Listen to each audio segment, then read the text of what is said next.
l'IUCN, de la liste rouge, avec le statut vulnérable, endangered ou bien critically endangered. Donc ces espèces saisonnières sont d'importance pour la conservation de ces espèces ou bien de ces communautés. Donc on peut proposer la zone humide pour sa conservation. Le critère numéro 5 ici, c'est les deux critères qui sont relatifs aux oiseaux d'eau. Donc le critère numéro 5, c'est si la zone humide habituellement abrite 20 000 individus de tous les oiseaux d'eau confondus, donc la zone humide elle a un intérêt international. Ou bien, si l'espèce représente 1% de la population d'une seule espèce, 1% de la population, de la taille de la population mondiale, surtout dans la région du Paléarctique, dans la zone sous-géographique du Paléarctique, et on peut proposer la zone humide comme une zone humide d'importance internationale. Le critère numéro 7 et 8, c'est des critères liés aux poissons, les poissons des zones humides, les poissons de douce ou bien d'eau saumâtre ou bien salée. Donc on peut proposer la zone humide pour sa conservation si la zone humide elle est importante pour la reproduction, bien pour la migration de certaines espèces, surtout ces espèces-là sont classées dans les listes critiques de la liste rouge. Le critère numéro 9, qui a été amendé depuis l'année 2007, c'est un critère qui s'intéresse aux autres espèces animales qui atteignent le seuil de 1% de la population mondiale, outre que les oiseaux d'eau ou bien les poissons. S'il y a une espèce de mammifère, ou bien de reptile, ou bien d'amphibiens qui utilisent cet habitat, soit pour la migration, soit pour la reproduction, soit pour l'alimentation, donc la zone humide elle peut être classée à partir de ce critère. Voilà. Lorsqu'on aborde les zones humides, on s'intéresse aux caractéristiques de ces zones humides. De quoi elles sont caractérisées? Les zones humides sont des habitats rattachés au continent. Donc ce sont des habitats continentaux. Ce n'est pas des océans, ce n'est pas des mers.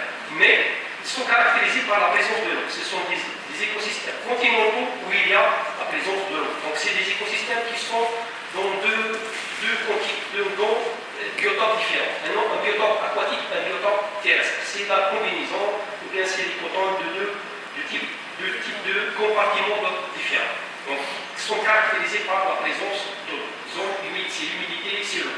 Cette eau, elle présente des caractéristiques différentes de point de vue quantité, qualité et saisonnalité, ou bien disponibilité de l'eau dans ces zones humides. Donc, d'où ces écosystèmes-là sont très dynamiques et très diversifiés à partir de la variabilité de cette eau-là, du point de vue qualité, quantité et disponibilité.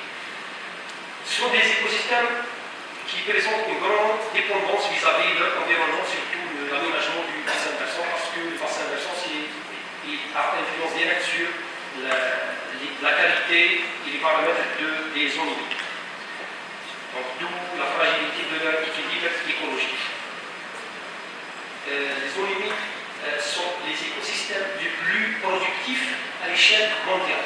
Donc, on sait bien que si on parle de la productivité, on parle de la matière organique produite par, c'est une biomasse produite par surface ou bien volume de l'eau, par donc le temps. Les zones humides, vu leurs caractéristiques, c'est une interface d'interaction de 40 compartiments, il y a l'eau, la terre et l'atmosphère. Donc, ils sont situés dans deux types d'écosystèmes, des écosystèmes continentaux et des écosystèmes marins. Mais ce sont les écosystèmes les plus productifs. Si on compare les écosystèmes continentaux, on trouve que les déserts et les toundras, c'est les déserts froids et chauds, sont les moins productifs. Par contre, les forêts sont les écosystèmes les plus productifs. Donc, si on mesure la productivité en termes de matière sèche produite par gramme, par mètre carré par an, donc les forêts sont les écosystèmes terrestres les plus productifs. Du point de vue écosystème marin et océanique, les herbiers marins, ce sont les écosystèmes marins les plus productifs. Et vous allez être étonné si on dit que les deltas, les estuaires et deltas, sont plus productifs que les forêts et sont plus productifs que les herbiers marins.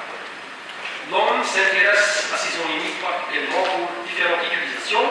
Les zones humides, c'est une source d'aliments pour une grande partie de la population mondiale. La Chine, leur aliment principal, ou bien l'Asie en général, leur aliment principal, c'est le riz. Le riz est produit dans c'est un type de zone limite artificielle. Donc, on utilise pour l'agriculture, pour la riziculture. Les zones limites sont exploitées pour avoir des différents types de ressources végétales, pour l'élevage et le pâturage. C'est un laboratoire à ciel ouvert, les zones limites. Donc, on les utilise pour différentes thématiques de recherche. Et aussi, c'est des habitats pour le loisir, l'écotourisme et l'habitat. Les zones limites sont utilisées aussi pour l'aquaculture, l'arbitre marinière, pour la pêche, pour la saliniculture, c'est-à-dire la production de sel à partir des lacs salés, et aussi pour la chasse. Et particulièrement, les zones limites, elles présentent une grande diversité des végétaux, des plantes spécialement adaptées aux conditions d'humidité et avec une panoplie de diversité des animaux, que ce soit vertébrés ou bien invertébrés. Donc, il y a plusieurs espèces invertébrées exclusivement présentes dans les zones limites.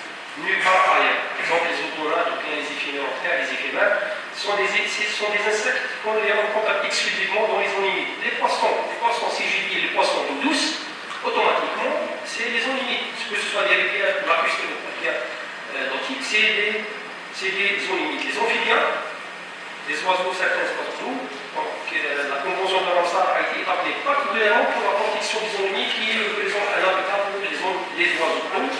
Et qu'est-ce qu'une espèce d'oiseau d'eau? Il y a toute une communication qui sera présentée par votre professeur là, qui va aborder les oiseaux d'eau. Donc, une espèce d'oiseau d'eau, c'est quoi? C'est toute espèce d'oiseau qui est dépendante écologiquement des zones limites. Il y a certaines familles,